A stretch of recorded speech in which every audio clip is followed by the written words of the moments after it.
The rain was coming down in sheets, that classic Seattle drizzle turning into a full-on pour as I pulled my rental car into the driveway of my aunt and uncle's place in Tacoma. I'd just flown back from this killer design conference in New York, 3 days of networking, pitching my freelance work to big clients, and finally feeling like all those late nights in my loft were paying off. My heart was racing with excitement. All I could think about was hopping on my baby, that 1972 Harley-Davidson Sportster I'd scraped together over 6 brutal years in the gig economy.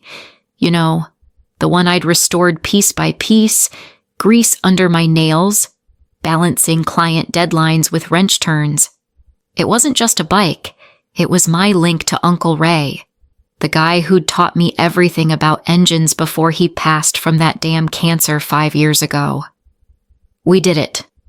Uncle. I'd whisper every time I revved her up. But as I dashed through the rain to the garage, umbrella flipping inside out, something felt off. The door was cracked open, lights on, but empty. No gleam of chrome, no familiar outline under the cover. My stomach dropped like I'd hit a pothole at full speed. "Aunt Lorraine, Uncle Ted," I called out, pushing inside the house, dripping water everywhere. Aunt Lorraine was in the kitchen, sipping tea like it was any Tuesday, but her eyes had that smug glint. "Riley, honey, you're back early. How was the trip? Where's my bike?" I demanded, voice shaking a bit from the cold or maybe the panic rising. She set her mug down, lips curling into this sneer that made my blood boil. "Oh, that old thing. Well, thanks to your bike. Our Mia is having the trip of her life backpacking through Europe. She's networking, building her future. We figured you wouldn't mind. You're always so independent." I stood there, frozen, rain pooling at my feet, feeling like I'd been punched. Independent, yeah? That's code for, we don't have to worry about you like we do Mia. My mind flashed to all those times I'd bitten my tongue, sending money for Mia's emergencies while I ate ramen to save for parts. But then it hit me the swap, before leaving for New York. I'd been paranoid about break-ins in my neighborhood. Seattle's got its share of sketchy spots, so I'd asked my boyfriend Alex to switch his replica Sportster for mine. It looked identical from the outside, but his was a 2005 knockoff, worth maybe 20 grand tops. Not my authentic beauty at 60K. They'd sold the wrong one. A laugh bubbled up, sharp and bitter, cutting through the tension. Aunt Lorraine's smirk faded. "What's so funny?" I wiped rain from my face, heart pounding. "You have no idea what you've done." But deep down, I didn't know either that Replica held a secret from Uncle Ray that would flip this whole mess on its head. If you've ever had family sell your hard-earned stuff to favor someone else, drop a comment below with where you're watching from. Seriously. Hit me up, let's commiserate. Hey, if you're new here, welcome to the channel where we dive into real revenge stories like this one, the kind where the underdog bites back hard. If this hooks you already, smash that like button and subscribe so you don't miss how it all explodes. Trust me, you won't want to.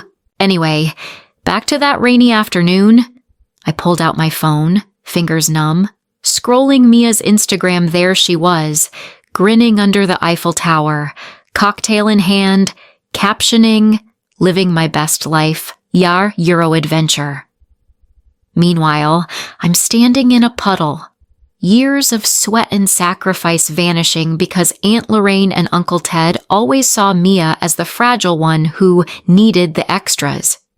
Mia, 25 fresh out of college with her marketing degree, but somehow always stressed enough for handouts. Me. At 29, I'd clawed my way through freelance hell pitching logos at 2 dealing with flaky clients, all while restoring that bike in my tiny workshop overlooking Capitol Hill. It was my escape, my proof that I didn't need their pity. Uncle Ray got that. He'd pull me into his garage on weekends, tools in hand, saying, "Kid, life's about building what lasts." Selling it. That wasn't just theft. It was erasing him. Uncle Ted wandered in then, wiping his hands on a rag, avoiding my eyes. Riley, we thought. Mia was down after losing that job interview. The trip will help her connect with influencers. It's an investment. Investment. In my mind, I saw read them rushing the sale while I was gone, forging papers, all to play favorites again. My chest tightened, a mix of rage and that old hurt from being the strong one they leaned on, but never lifted up. But as my laugh echoed, I felt a spark. This revenge story was just starting, and they'd regret it big time.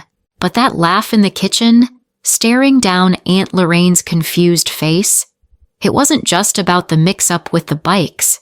It unlocked something deeper. You know, like a floodgate bursting open on all the crap I'd shoved down for years, standing there, still soaked from the rain. I couldn't help but think back to how we got here, how this family dynamic turned into a ticking bomb. It wasn't always this way, or maybe it was, and I was just too young to call it out. Let me take you back, because to understand why this betrayal hit so hard, you gotta see the roots. Trust me, it's the kind of family drama that sneaks up on you, the everyday favoritism that builds like rust on an old frame. I was 7 when my world flipped. Mom and Dad died in that car crash on I-5 drunk driver.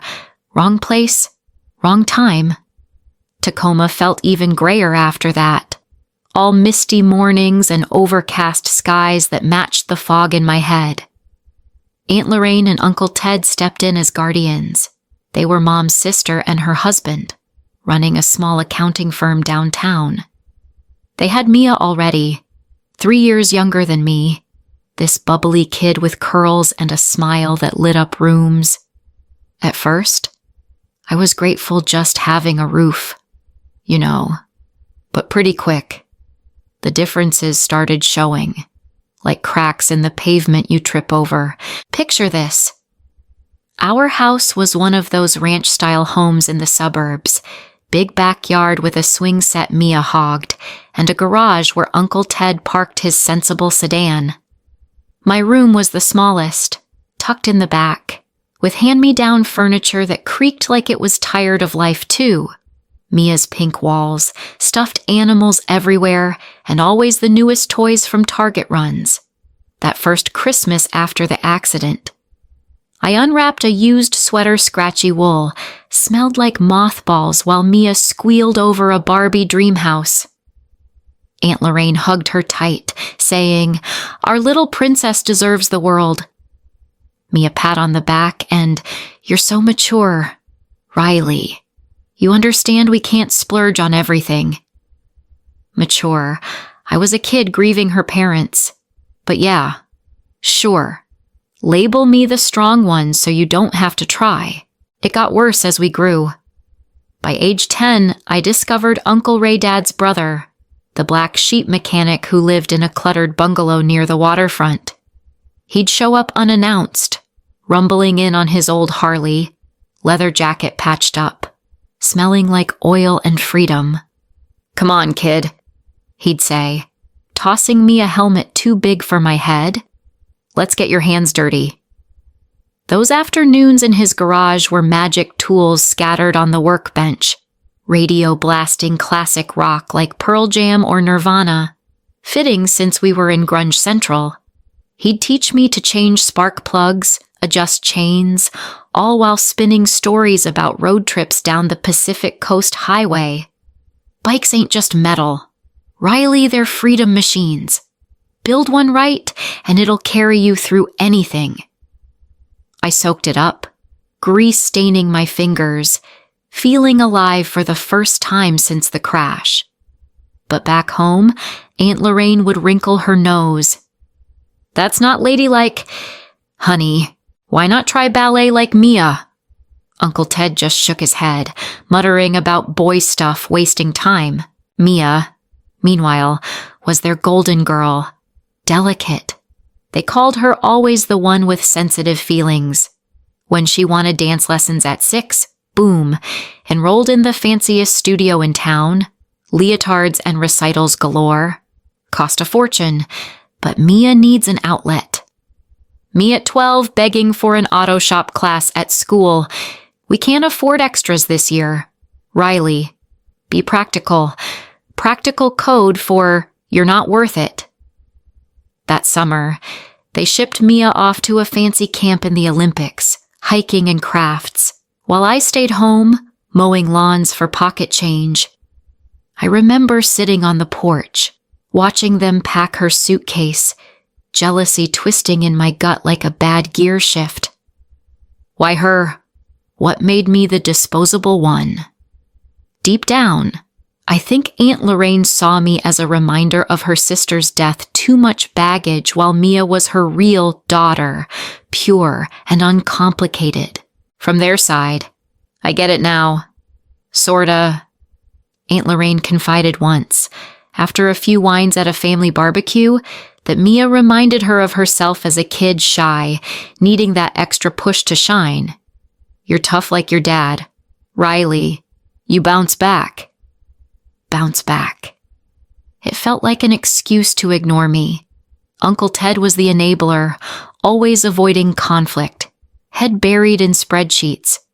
Family harmony, he'd say, but it meant sweeping my hurt under the rug.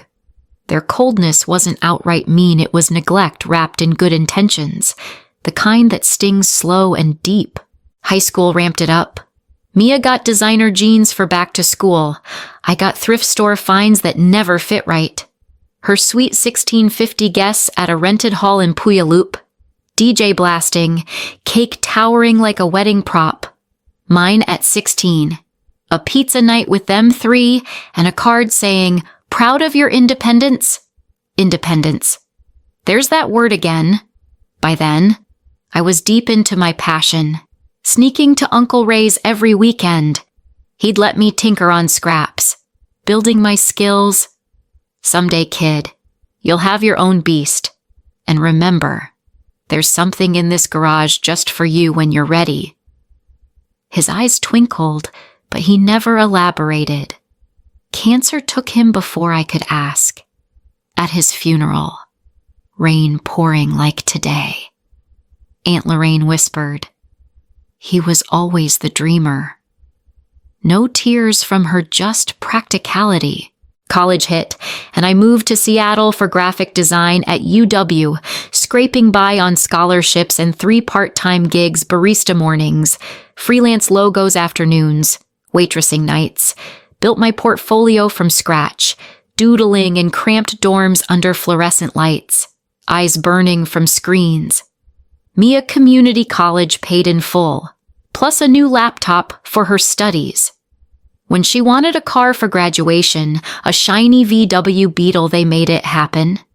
Me bus passes and lectures on bootstrapping it. I loved Mia. Don't get me wrong, she wasn't the villain. She just soaked up the favoritism like a sponge, never questioning why I got scraps.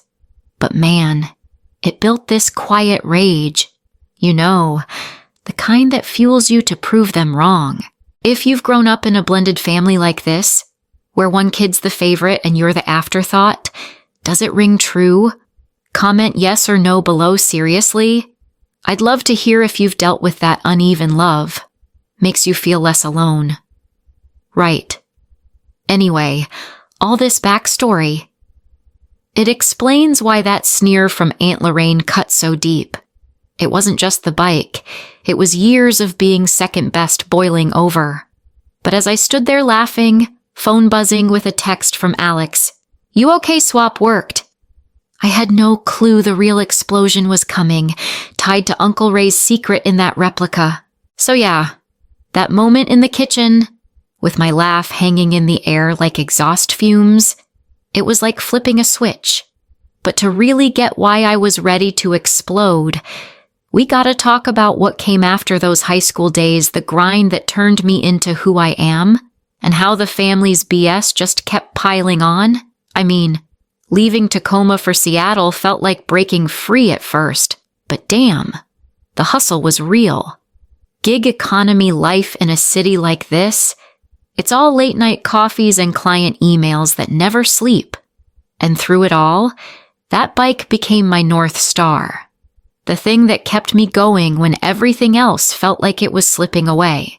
After UW graduation graphic design degree in hand, portfolio bursting with student projects, I dove headfirst into freelancing. No cushy corporate job for me. I wanted control. Build my own thing. But control, more like chaos.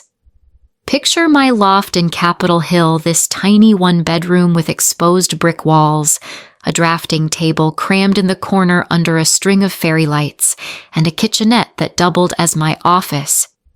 Rent was killer, $1,800 a month back then.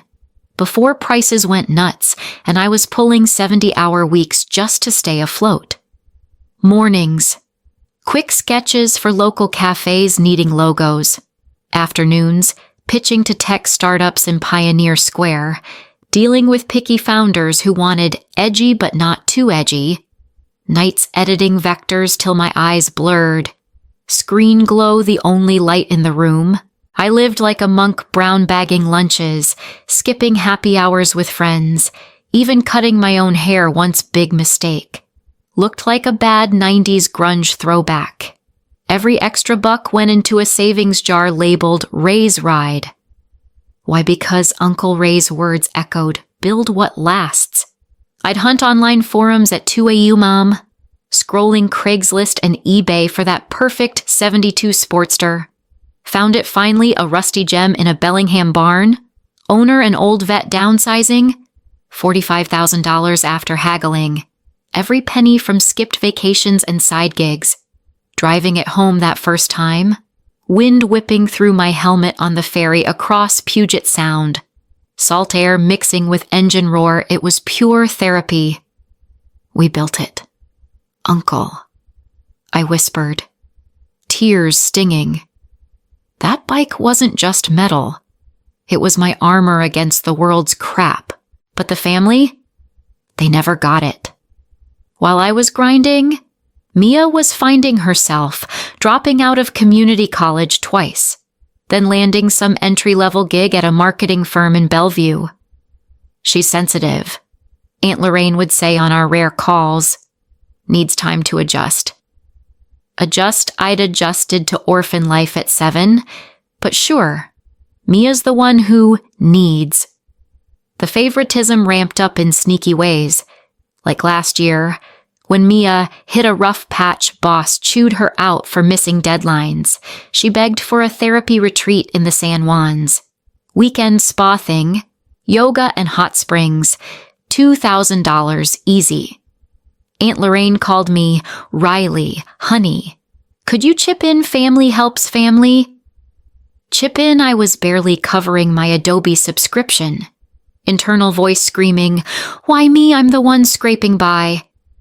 But I sent $200 feeling that familiar twist in my gut like I was enabling the cycle.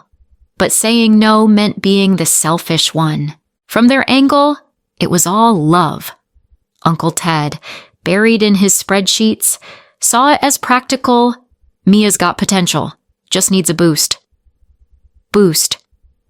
What about my potential? I'd landed a big client that month, a craft brewery in Ballard wanting full branding, celebrated alone with takeout foe, staring at my bike parked outside under a street lamp, rain pattering on the cover. They never asked about my wins. Calls were always, Mia's stressed, or, can you help? Aunt Lorraine's coldness felt deliberate now, like she resented me for not needing her as much as Mia did. You're so strong. Riley, she'd say. But it landed like a backhanded compliment. Strong meant invisible. The burnout hit hard around year 4. Sleepless nights. Anxiety creeping and heart racing over deadlines. wondering if I'd ever make it in this cutthroat Seattle scene. Friends bailed for steady jobs. I stuck it out, sketching through the fog. What kept me sane? The bike. Weekends. I'd cruise north to Whidbey Island, tires humming on wet roads, evergreens blurring by. Stop at a pullout overlooking the sound, waves crashing gray and wild, and just breathe. One more year, I'd tell myself. Then freedom. But doubt gnawed. Was I crazy for pouring everything into this family's voice in my head? Get a real job, like Mia's aiming for. Tensions boiled over last Thanksgiving. Drove down to Tacoma, bike gleaming after a polish, pulling into their driveway amid fallen leaves crunching under tires. Inside. The house smelled like turkey and tension, Aunt Lorraine fussing over Mia, who'd shown up with a new tattoo and tales of toxic workplace vibes. Dinner me sharing my brewery gig win, eyes lighting up. Their response, "That's nice. Dear Mia, tell Riley about your promotion interview." Promotion? She'd been there 3 months. Uncle Ted nodded along, avoiding my gaze. Later. In the kitchen washing dishes suds up to my elbows, Aunt Lorraine cornered me. Mia's really struggling with anxiety. We were thinking a little getaway might help. Maybe you could contribute again. Contribute. That word again. My hands clenched the sponge. Water hot on skin. "I'm tapped out," I said. Voice steady but inside seething. "Freelance is feast or famine." Her sigh, always so independent. "Mia needs us more." Needs. I bit back. What about what I need? But I didn't. Drove home that night. Rain slick on the highway. Headlights cutting through fog. Feeling smaller than ever. If you've hustled in the gig world like this, pouring your soul into a passion while family drains you, does it sound familiar? Drop a comment if it hits home. Sharing makes the load lighter. Right. Anyway, fast forward to that New York conference. It was huge, my shot at bigger clients. Maybe stability. But paranoia kicked in about leaving the bike unattended. Capitol Hill had a string of theft bikes vanishing from lots. So, I called Alex, my rock of a boyfriend, met at a vintage rally 2 years back. "Babe, can we swap your replica looks just like mine? Same black paint, chrome details." He got it instantly. His was a cheaper build. Fun project, but not the heirloom mine was. We switched in my loft the night before my flight, his in my spot. Mine safe in his climate-controlled garage downtown. "No one'll know," he said, kissing my forehead. "Go kill it in NYC. Little did I know. That swap would unravel everything and lead to a secret in Uncle Ray's old parts that'd make them regret every slight. But as I boarded the plane, laptop bag heavy, all I felt was that quiet resolve I'd built this life myself. And no one was taking it away. That flight back from New York felt like it dragged on forever, 13 hours of turbulence over the Rockies. My mind buzzing from the conference highs. I'd nailed a pitch to this eco-brand startup, scoring a contract that could finally stabilize my freelance chaos. This is it, I thought, staring out at the clouds. Proof I don't need their handouts. But underneath the excitement, that nagging worry about the bike lingered. I'd texted Aunt Lorraine mid-trip, just checking in, everything good at home? Her reply was vague. "All fine, sweetie. Big surprise, waiting." Surprise. Probably another Mia milestone they wanted to rub in.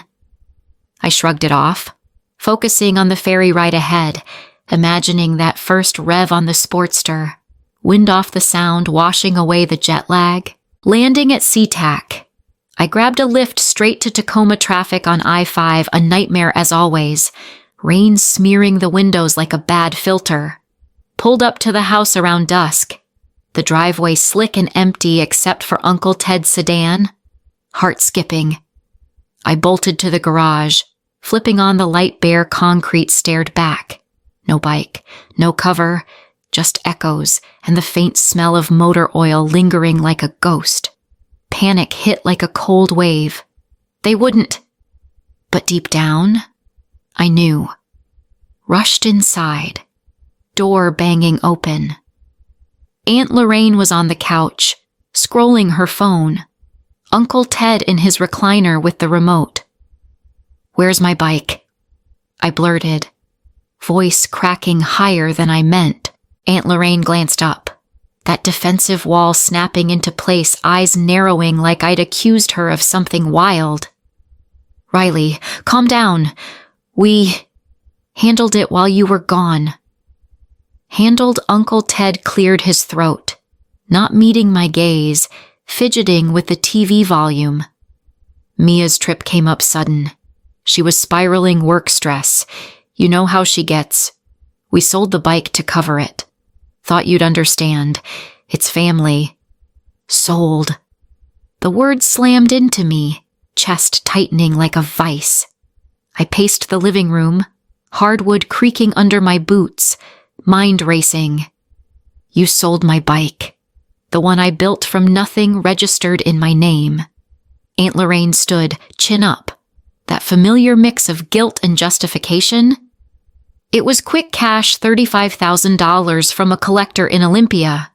Mia needed this backpacking thing to network, make connections for her career. She's fragile right now. A break like that'll set her straight. Fragile. There it was again. Their go-to excuse. From her side, I could almost see it. She'd always babied Mia, projecting her own regrets onto her little girl. "Riley, you're so materialistic," she added, voice hardening. "It's just a hunk of metal. Mia's out there building her future. Look." She thrust her phone at me, Mia's Instagram feed glowing, her in a dingy but charming Paris hostel. Backpack slung over. Caption, "Solo adventures healing my soul. Maui backpacker life." Euro vibes. Mia grinned wide. Eiffel Tower blurred in the background, looking carefree as ever. But me standing in that stuffy living room, surrounded by family photos where I always looked like the outsider, it felt like a gut punch. Years of scrimping 45K poured in, plus sweat equity gone for Mia's healing. My hands shook. I video called Mia right there, screen splitting her face from some cafe in Amsterdam, coffee steam rising. "Riley, hey, sis, what's up? Oh, you look pissed." Her tone light, like this was a casual catch-up. "They sold my bike for your trip." I spat, voice breaking. "My bike! Mia!" She blinked, then laughed. Actually laughed. "Oh, come on. It's not a big deal. You can buy another with your fancy design money. This trip's been life-changing. Met this influencer who might hook me up with gigs." "Not a big deal." The room spun. I sank into a chair, hot tears pricking my eyes. Uncle Ted mumbled, "We told the buyer you authorized it, kept it simple." Simple. Forgery. Theft, whatever you call it. Their coldness hit peak. They rushed it to avoid my say, prioritizing Mia's whims over my boundaries. Aunt Lorraine patted my shoulder awkwardly. "Family sacrifices, honey. You'll see it's for the best." Sacrifices I'd sacrificed enough orphaned kid turning pain into drive, while they enabled Mia's endless needs, rage boiled. But then my phone buzzed. "Alex home, safe bike." Okay, that text flipped something. The swap. They'd sold his replica, not mine. A hysterical laugh escaped, cutting the tension like a revving engine. Aunt Lorraine frowned. "What's funny about helping your cousin?" I wiped my eyes, standing tall. "You have no clue." But as the laugh faded, a fire ignited time to dig deeper. Called my lawyer buddy from UW that night. Voice steady, needed advice on fraud. This wasn't ending here. Man, if you've ever hit that boiling point where family betrayal just snaps, you makes you cry then fight, does it resonate? Share in the comments if it does. Hearing your stories keeps me going through mine. Anyway, I thought that was rock bottom. But oh boy, the real twist was lurking in that replica's hidden compartment, ready to blow it all wide open. That lawyer call from the living room couch, phone pressed to my ear while Aunt Lorraine and Uncle Ted exchanged nervous glances, was like lighting the fuse. My buddy from UW, now at a small firm in Belltown, listened to my rant voice still shaky from the tears and dropped the bomb. Riley, if they forged docs and sold without consent, that's grand theft. Maybe wire fraud if payments went digital. Felonies. Easy. My heart hammered. Part of me wanted to scream, good. But the other half twisted with that old family guilt. I hung up, staring at them. We need to talk. Now. Uncle Ted's face paled, hands trembling on his recliner arms. Let's not overreact. But I was done reacting. I was acting. The next morning, I drove Alex's replica back to my loft, tires hissing on wet Seattle streets, the engine's hum mocking the mess. Alex met me there, his pickup parked out front under the overcast sky, coffee in hand. We'd been solid for 2 years, bonded over bike rallies and late-night talks about dreams. Babe, tell me everything, he said, pulling me into a hug that smelled like fresh rain and his leather jacket. We sat at my drafting table, loft filled with the glow of string lights and scattered sketches as I spilled it all. His jaw tightened. They sold my bike thinking it was yours. Yeah. The replica looked identical. Same matte black. Chrome accents, but inside, worth half. Let's confront them, he said. Voice hard. But smart record it if we have to. We headed to Tacoma that afternoon, sun peeking through clouds for once, casting long shadows on the ranch house. Aunt Lorraine answered the door, apron on like she was baking away the guilt smell of cookies wafting out, but her eyes darted. Riley, Alex, come in. Uncle Ted was at the kitchen table, papers scattered, looking 10 years older, wrinkles deep around his eyes. Mia's video feed from Europe played on a laptop, Mia laughing in a Rome piazza, gelato in hand. We sat, tension thick as fog off the sound. You sold Alex's bike, I started, voice steady. Not mine. We swapped for security mines safe in his garage. Their faces drained of color, Aunt Lorraine's hand flying to her mouth. What it looked the same. Uncle Ted stammered. We thought it was yours. The buyer said it was a steal fraud. Alex leaned in, calm but firm. You forged signatures, lied about ownership. In Washington, auto theft over $5,000 is a Class B felony up to 10 years. Add forgery worse. Aunt Lorraine burst into tears, dramatic sobs echoing in the kitchen. But I saw through it the manipulation she'd used since I was a kid. How could you trick us? She wailed. Trick. I didn't trick you. I shot back, anger flaring hot in my chest. I protected what's mine because deep down, I knew I couldn't trust you. Uncle Ted slumped, whispering, We just wanted to help Mia. She's our baby depressed after that job loss. The trip was therapy. Therapy. Their motives hit like a slap blind love for Mia, seeing her as the vulnerable one who deserved bailouts. While I was the tough outsider they could steamroll. It hurt, realizing their coldness stemmed from never fully claiming me as their own. Panic set in. They called Aunt Sylvia, Lorraine's sister in Spokane, putting her on speaker.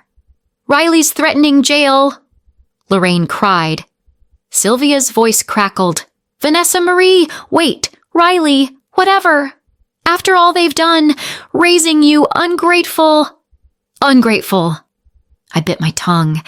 But then Uncle George Ray's brother, the reasonable one from Everett, texted back after my earlier heads up. That's criminal, kid. Support you 100%. Ray would have been furious. His words were a lifeline, reminding me I wasn't alone in this blended mess. But the real bomb dropped when we inspected the replica in Alex's garage that evening, tools clattering on the concrete floor, fluorescent lights buzzing overhead. "Let's check for damage," Alex said, popping the seat compartment. My fingers brushed something odd, a loose panel Uncle Ray must have added. Heart pounding. I pried it open, dust motes danced in the beam from my phone flashlight, revealing a yellowed envelope and a small key taped inside. Smell of old paper hit me, like opening a time capsule. The letter, in Ray's shaky handwriting, "Riley, if you're finding this, I'm gone. This key's to a safety deposit box at Key Bank in Tacoma, $20,000 from my savings, for your dreams. Kept it secret 'cause your aunts got sticky fingers with family funds. Build that life, kid, love, Uncle Ray. $20,000. Stolen dreams quantified. They'd known diverted it years ago for Mia's needs, like her college tuition boosts. Tears blurred my vision. Alex held me as I shook. They took from me again. But rage turned to power. This was proof of long-term theft. Just then, my phone rang. The buyer. A gruff voice from Olympia. "Ms. Thompson issue with the title doesn't match the VIN. And this ain't a 72, it's a replica. What's going on?" Video call popped up. His face red and furrowed in a cluttered shop. Bike gleaming behind him. Shock rippled through me. Then satisfaction. "There's been fraud," I said. "Steady now. My family sold it without rights." He fumed. "I paid $35K wiring docs now, cops, if needed. Multi-twist hit Mia. Mid-trip. Got my furious call. Cut it short, fly home now. This mess is on you too." Her voice cracked from a noisy airport lounge. "But I'm healing." Healing. While they robbed my legacy, she booked a flight. Adventure over.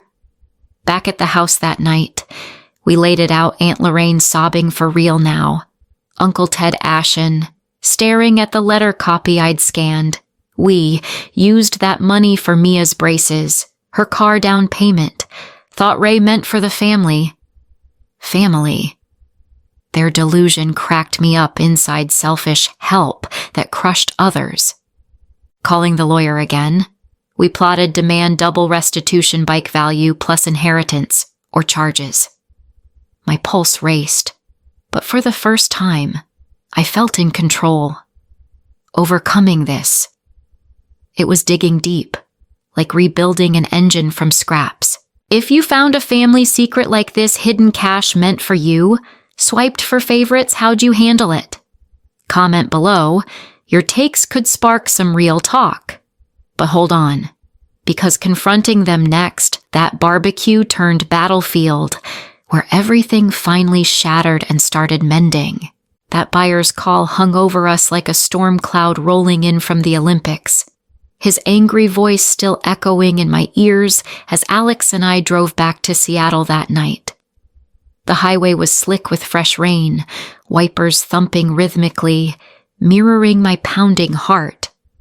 We'd laid out the plan with the lawyer, no immediate cops, but a private settlement, full restitution for the bike scam, plus Uncle Ray's hidden $20K, totaling $55,000. Or else charges. It felt empowering, like finally gripping the handlebars after a skid. But scary too, could I really drag family through this? Alex squeezed my hand at a red light. We're in this together. They need consequences. Yeah. But consequences meant facing them head on, and the next day, at their weekly barbecue, that's exactly what happened. The backyard in Tacoma was set up like always, string lights dangling from the fence, grill smoking under a tarp despite the drizzle pattering on the awning, scent of burgers mixing with wet grass. But the vibe, tense as hell. Aunt Lorraine bustled around the picnic table, laying out potato salad and buns, her eyes red-rimmed from crying all night. Uncle Ted flipped patties, spatula shaking, avoiding eye contact. Mia had flown in early, cutting her Euro trip short, looking jet-lagged and pouty in sweats, hair in a messy bun, scrolling her phone like it could shield her. Alex and I arrived with the lawyer's draft agreement in my bag, rain dripping off our jackets as we stepped under the tarp. "Let's eat first," Aunt Lorraine said weakly, voice cracking. Family time. Family time.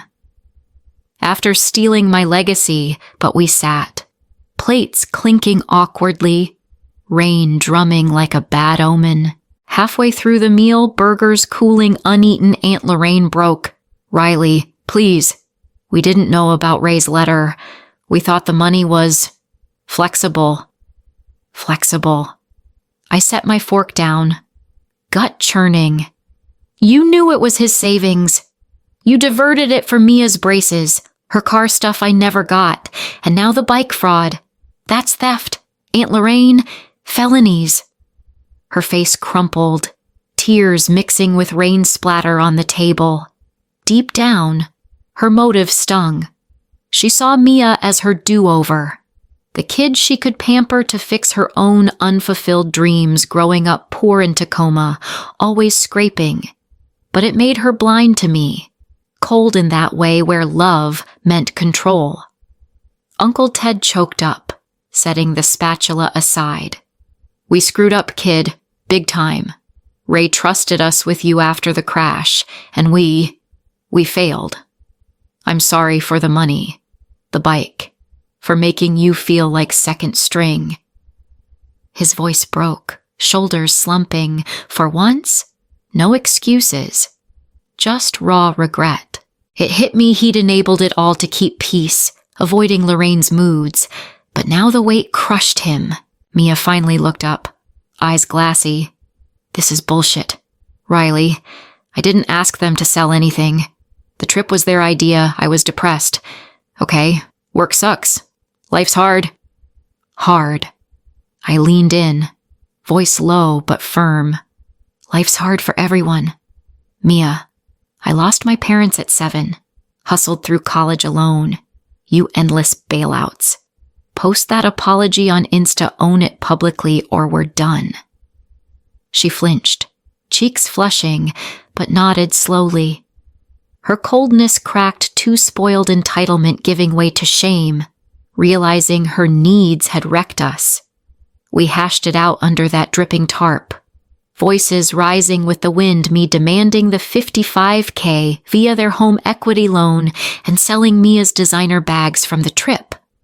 Therapy too, I added. Family sessions, mandatory, and space I need time away.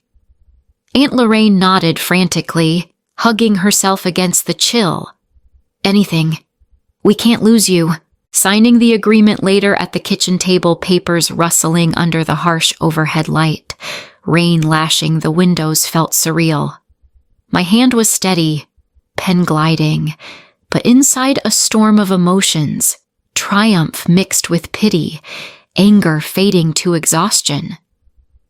Alex stood behind me, hand on my shoulder, his quiet support like an anchor. "Proud of you," he whispered. Mia posted the apology that night, her feed lighting up with a selfie in the dim kitchen. Caption, "I messed up bad, hurt my cousin for my own crap. Sorry. Riley. Learning to stand on my own." Family lessons. Comments flooded in, some supportive, some roasting her public humility hitting hard.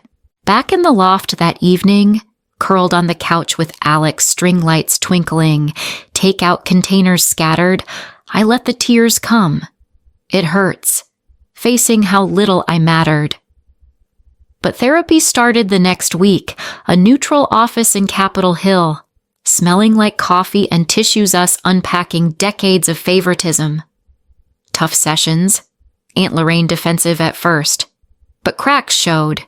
Mia admitted jealousy of my independence. Me, I used raised $20,000 to expand my studio, hiring a part-timer, upgrading gear, turning pain into growth. Boundaries felt weird at first, like installing a new lock, but necessary. No more chip-ins. Calls now asked about my life too, overcoming this betrayal. It was raw, like revving through a downpour, slippery, scary, but emerging stronger. If setting boundaries with family flipped your world, how'd it go? Share below. Your wins inspire me. But wait till you hear how it all wrapped next video, the full rebuild, from business boom to mended ties. Don't miss it. So, after that barbecue showdown and the therapy sessions kicking off, things started shifting in ways I never imagined. It's been a month since that rainy day in Tacoma, and sitting here in my loft on this crisp August afternoon sun finally breaking through Seattle's usual gloom, I can feel a weight lifting off my chest. The $55,000 restitution cleared last week. Aunt Lorraine and Uncle Ted took out that home equity loan, and Mia sold off her designer bags from the trip. Her Instagram now a mix of thrift finds and humble captions. It's not just about the money, though it's about what came after. The slow rebuild of something I thought was broken for good. Last weekend, I invited them over for dinner here in Capitol Hill. The loft smelled like garlic and fresh basil homemade pasta night, my attempt at peace. String lights cast a warm glow over my new drafting table, upgraded with raised $20,000, and the space felt alive with my part-timer's sketches pinned up. Aunt Lorraine walked in, hands fidgeting with her purse. No apron this time, just jeans and a nervous smile. Uncle Ted carried a 6-pack of local IPA, a peace offering, his eyes softer than I'd seen in years. Mia trailed behind, her jet-lagged edge gone, replaced by a quiet resolve she'd started a barista gig downtown, saving for her own place. "Thanks for having us," Uncle Ted said, voice low, setting the beers on the counter. It was the first time he'd looked at me like I was part of the family, not just the tough one. Dinner was awkward at first, forks clinking, rain tapping the windows, but then Mia spoke up, twirling spaghetti. "Riley, I've been a jerk. Seeing your hustle, the bike thing, I get why you were pissed. I'm trying to figure out life without leaning on them."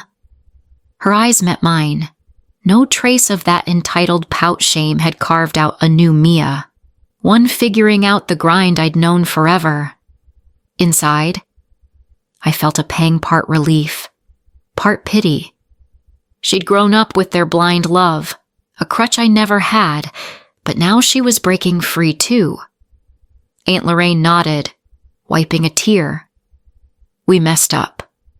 Riley, therapy's showing me how I pushed you aside, thought I was protecting Mia, but I ignored you. I'm sorry."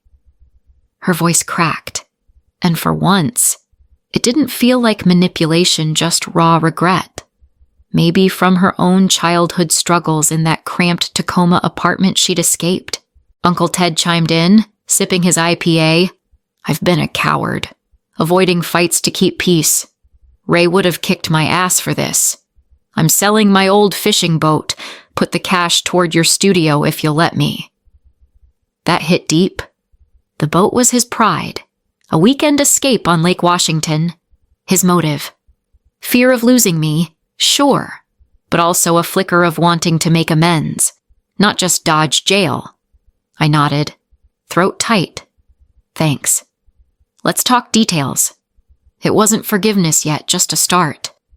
Therapy had peeled back layers. Lorraine's coldness stemmed from guilt over my parents' death.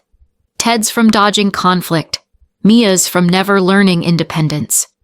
Me, I'd carried resentment like a backpack, but now I was setting it down, piece by piece. The real win came this week. My studio's booming landed a contract with a Portland food truck festival, thanks to that eco-brand gig. The extra space lets me mentor young designers, passing on Ray's grit. Yesterday, I took the Sportster out Authentic one, safe from their hands cruising along Alki Beach, salt air whipping my face, engine roaring like a victory lap. Sun glinted off the chrome, and for the first time in forever, I felt free, not just from them, but from that kid who thought she had to prove something. "This is for you, Uncle," I murmured, tears drying in the wind. The bike's more than metal now. It's my stand for boundaries, my proof I can thrive without their shadow. Back home, scrolling comments from Mia's apology post, I read one Riley, "You're my hero, stood up when I couldn't. Keep shining." It hit me my story's not just mine. If you've ever turned family pain into strength, like starting a side hustle or setting a hard line, drop your win below. I'd love to cheer you on. This journey's been a roller coaster, and seeing you all push through keeps me going. Looking ahead, I'm hopeful. Therapy's ongoing last session. We laughed about old holiday fights, a rare warmth creeping in. Mia's saving for a scooter, not begging for a car. And Lorraine's volunteering at a grief support group, maybe healing her own wounds. Ted's boat sale funds a studio intern program I'm launching, named it Ray's Ride in Honor. Life's not perfect. Old habits linger. Lorraine slipped into Mia Needs Talk last week, but I shut it down firm. Boundaries stick now. Driving back from Alki, I thought this pain carved space for growth, like pruning a tree to bloom better. Maybe the best revenge is living well. Proving I'm enough always was. Stick around for the next video where I dive into launching Ray's Ride and how these family ties keep evolving. Hit that like button if this hit home, comment your comeback story, and subscribe so we can keep this real talk rolling together.